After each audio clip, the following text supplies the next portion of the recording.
récompensé de 3 Césars du meilleur acteur pour ses rôles dans La Cage aux folles, Garde à vue et Nelly et Monsieur Arnaud, Michel Serrault demeure l'une des figures majeures du paysage cinématographique français.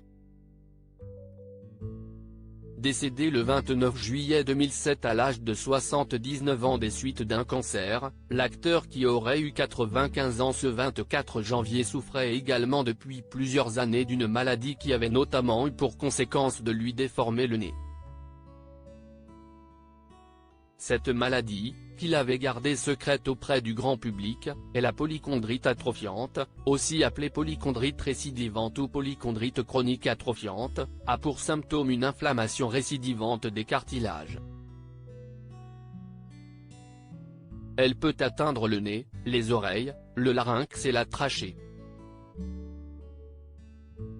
Le nez de Michel Serrault souffrait, à cause de cette maladie, d'une déformation dite en pied de marmite ou en selle.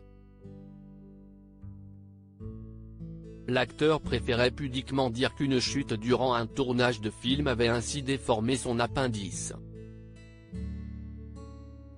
La mort de Caroline, le drame de Michel Serrault. Michel Serrault était resté profondément abîmé par un drame arrivé 30 ans avant son décès. Le 30 août 1977, sa fille Caroline disparaissait brutalement dans un tragique accident de voiture.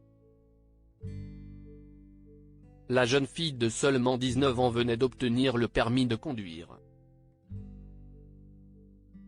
De retour de ses premières vacances passées sans ses parents, Caroline Serrault s'est retrouvée face au véhicule d'un jeune chauffard de 21 ans et de ses 2 passagers, qui étaient en pleine course-poursuite avec la police.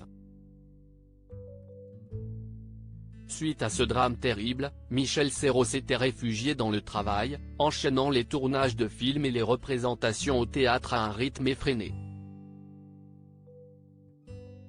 Il était aussi d'une très grande pudeur, n'évoquant jamais ses drames personnels, nous avait confié sa petite fille Gwendoline. Crédit photo, Guillaume Gaffio. Best Image.